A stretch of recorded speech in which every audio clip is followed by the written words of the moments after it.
Hi all, അസ്സലാമു അലൈക്കും. Welcome back to Silna's kitchen. ഇന്നത്തെ റെസിപ്പി നല്ലൊരു വെറൈറ്റി ടേസ്റ്റി ആയിട്ടുള്ള ഒരു അടിപൊളി സ്വീറ്റിൻ്റെ റെസിപ്പിയാണ്. കുട്ടികൾ ചോദിച്ച ഉടനെ തന്നെ തയ്യാറാക്കി കൊടുക്കാൻ പറ്റുന്ന നല്ല സിമ്പിൾ ആയിട്ടുള്ള ടേസ്റ്റി ആയിട്ടുള്ള ഒരു അടിപൊളി സ്വീറ്റാണ്. ഒരു തവണ ഉണ്ടാക്കി കഴിച്ചാൽ പിന്നെ നമുക്ക് വീണ്ടും വീണ്ടും ഉണ്ടാക്കി കഴിക്കാൻ വേണ്ടി തോന്നുന്ന, വായിലിട്ടാൽ അലിഞ്ഞിറങ്ങുന്ന നല്ല ടേസ്റ്റി ആയിട്ടുള്ള ഒരു പലഹാരമാണ്. അപ്പോൾ ഇതെങ്ങനെയാണ് തയ്യാറാക്കുന്നതെന്ന് അറിയാനായിട്ട് വീഡിയോ സ്കിപ്പ് ചെയ്യാതെ മുഴുവനായിട്ടൊന്ന് കണ്ടു നോക്കണേ. റെസിപ്പിയിലോട്ട് കടക്കുന്നതിന് മുമ്പായി സിൽനാസ് കിച്ചൺ ചാനൽ ആദ്യമായിട്ട് കാണുന്നവരാണെങ്കിൽ പ്ലീസ് ഒന്ന് സബ്സ്ക്രൈബ് ചെയ്തേക്കണേ. ഒപ്പം തന്നെ ഈ വീഡിയോസ് നിങ്ങൾക്ക് ഇഷ്ടപ്പെടുകയാണെങ്കിൽ ഒരു ലൈക്ക് ചെയ്ത് ഷെയർ ചെയ്ത് സപ്പോർട്ട് ചെയ്യാനും മറക്കരുത്. ഇനി നമുക്ക് ഇതെങ്ങനെയാണ് തയ്യാറാക്കുന്നതെന്ന് നോക്കാം.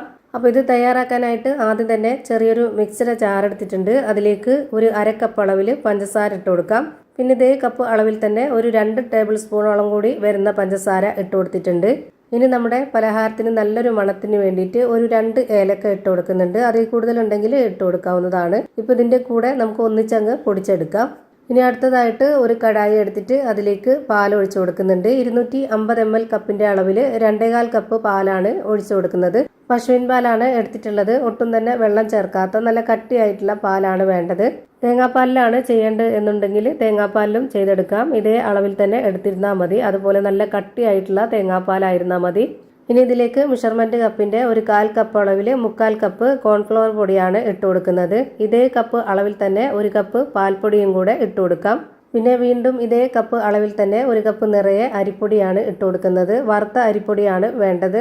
എന്നാലേ നമ്മൾ ഉദ്ദേശിക്കുന്ന ആ ഒരു പരുവത്തിലും ടേസ്റ്റിലൊക്കെ കിട്ടുള്ളൂ. ഇനി നമ്മൾ ആദ്യം തന്നെ പൊടിച്ചു വെച്ചിരുന്ന ആ ഒരു പഞ്ചസാരയും ഏലക്കയും മിക്സ് ഇതിലേക്ക് ഇട്ട് കൊടുക്കാം. ഇനി ഇതിലേക്ക് ഒരു നുള്ള് ഉപ്പാണ് ഇട്ട് കൊടുക്കുന്നത്. ഇതിലേക്ക് ഈ ഒരു മധുരത്തിനെ ബാലൻസ് ചെയ്യാനായിട്ടുള്ള ഒരു നുള്ള് ഉപ്പ് ഇട്ട് കൊടുക്കാം. ഇനി നല്ല ടേസ്റ്റിനും മണത്തിനൊക്കെ വേണ്ടിയിട്ട് ഒരു 3 ടേബിൾ സ്പൂൺ അളവിൽ നെയ്യ് ഒഴിച്ചു കൊടുക്കാം. നെയ്യുടെ മണം ഇഷ്ടമല്ലാത്തവർക്ക് ബട്ടർ ഉരുക്കിയിട്ട് ഇതേ അളവിൽ ഒഴിച്ചു കൊടുക്കാം. ഇനി ബട്ടറും നെയ്യും വേണ്ടാന്നുണ്ടെങ്കിൽ അങ്ങനെയും തയ്യാറാക്കാം. എന്നാലും നല്ല ടേസ്റ്റാണ്. ഞാൻ ഇതുവരേക്കും കടായിൽ ഫ്ലെയിം ഓണാക്കി കൊടുത്തിട്ടുണ്ടായിരുന്നില്ല. ഇപ്പം തന്നെ ഓണാക്കേണ്ട ആവശ്യമില്ല. ഇത് നല്ല പോലെ വിസ്ക് വെച്ചിട്ട് കട്ടയൊക്കെ ഉടച്ച് നന്നായിട്ടൊന്ന് ഇളക്കി യോജിപ്പിച്ചെടുക്കാം. ഇതുപോലെ നന്നായിട്ട് ഇളക്കി യോജിപ്പിച്ചെടുത്തതിന് ശേഷം ഇനി നമുക്ക് ഫ്ലെയിം ഓണാക്കി കൊടുക്കാം. ഫ്ലെയിം ഓണാക്കിയതിന് ശേഷം ഹൈ ഫ്ലെയിമിൽ ഇട്ട് കൊടുത്തിട്ട് ഇതുപോലെ സ്പാച്ച് വെച്ചിട്ട് നന്നായിട്ടൊന്ന് ഇളക്കി കൊടുക്കാം. കൈവിടരുത്. ഇതുപോലെ നന്നായി ഇളക്കി കൊടുത്തുകൊണ്ടേയിരിക്കണം. ഇല്ലാന്നുണ്ടെങ്കിൽ അതിൻ്റെ അടിഭാഗം കട്ടിയായിട്ട് കരിഞ്ഞു വരും. ഇതുപോലെ ചെറുതായിട്ടൊന്ന് കുറുകി വരുന്ന ടൈമിൽ തന്നെ പിന്നെ നമുക്കിതിൻ്റെ ഫ്ലെയിം കുറച്ച് കൊടുക്കാം. ലോ ഫ്ലെയിമിൽ ഇട്ട് കൊടുത്തിരുന്നാൽ മതി. പിന്നെ ആ ഒരു ഫ്ലെയിമിൽ തന്നെ വെച്ച് കൊടുത്തിരുന്നാൽ മതി. അപ്പോൾ നല്ല കറക്റ്റ് പരുവത്തിന് കിട്ടും. ആ ഒരു ഹൈ ഫ്ലെയിമിൽ തന്നെ വെച്ചിരുന്നു കഴിഞ്ഞാൽ കട്ടിയായിട്ട് ഒരുപാട് അങ്ങ് ടൈറ്റായിട്ട് പോകും. അപ്പോൾ ഇതിൻ്റെ പരുവം കറക്റ്റായിട്ട് വന്നിട്ടുണ്ട്. ഇനി നമുക്ക് ഇതിൻ്റെ ഫ്ലെയിം ഓഫ് ചെയ്ത് കൊടുക്കാം. ഇനി നമുക്ക് ഇഷ്ടമുള്ള അവൈലബിൾ ആയിട്ടുള്ള ഏതെങ്കിലും ഒരു പാത്രത്തിൽ വെച്ച് സെറ്റാക്കാവുന്നതാണ്. ഞാനിവിടെ ഇതുപോലെ ഒരു ട്രേ എടുത്തിട്ടുണ്ട്. ആ ഒരു ട്രേയിലേക്ക് കുറച്ച് നെയ്യ് സ്പ്രെഡാക്കി കൊടുത്തു. മുഴുവനായിട്ടും ഞാൻ ഇതിലേക്ക് ഇട്ട് കൊടുത്തതിന് ശേഷം സ്പാച്ച് കൊണ്ടൊന്ന് കറക്റ്റ് ലെവൽ ചെയ്ത് കൊടുക്കുന്നുണ്ട്. ഇതിന് മുകളിലേക്കും കൂടെ കുറച്ച് നെയ്യൊന്ന് ഒറ്റിച്ച് കൊടുക്കുകയാണെന്നുണ്ടെങ്കിൽ സ്പാച്ചിൽ ഒട്ടിപ്പിടിക്കാതെ നല്ല കറക്റ്റ് ലെവലായിട്ട് കിട്ടും.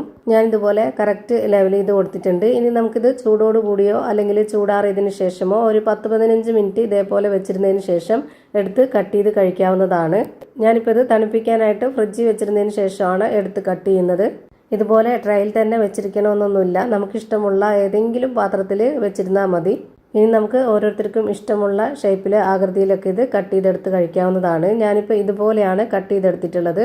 അപ്പോൾ ഇതാ ഭയങ്കര ടേസ്റ്റി ആയിട്ടുള്ള, വായിലിട്ടാൽ അലിഞ്ഞു പോകുന്നൊക്കെ പറയുന്ന പോലത്തെ നല്ല സോഫ്റ്റ് ആയിട്ടുള്ള പഞ്ഞ് പോലത്തെ ഒരു അടിപൊളി ടേസ്റ്റി പലഹാരം റെഡിയായി കിട്ടി.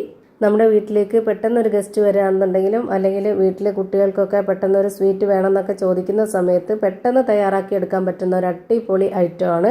അപ്പോൾ ഇത്രയേ ഉള്ളൂ ഇന്നത്തെ വീഡിയോ ഇഷ്ടമായാൽ ലൈക്ക് ചെയ്യാനും കമൻറ്റ് ചെയ്യാനും ഷെയർ ചെയ്യാനും മറക്കരുത്. അതുപോലെ തന്നെ ഞാനിടുന്ന പുതിയ വീഡിയോസ് നോട്ടിഫിക്കേഷനായിട്ട് കിട്ടുന്നതിന് വേണ്ടി സബ്സ്ക്രൈബ് ചെയ്ത് ബെല്ലൈക്കൺ അമർത്തി അതിൽ ഓൾ എന്ന ഓപ്ഷൻ എനേബിൾ ചെയ്ത് കൊടുക്കാനും മറക്കരുത്. പുതിയൊരു വീഡിയോയുമായി വീണ്ടും വരും. Thank you for watching.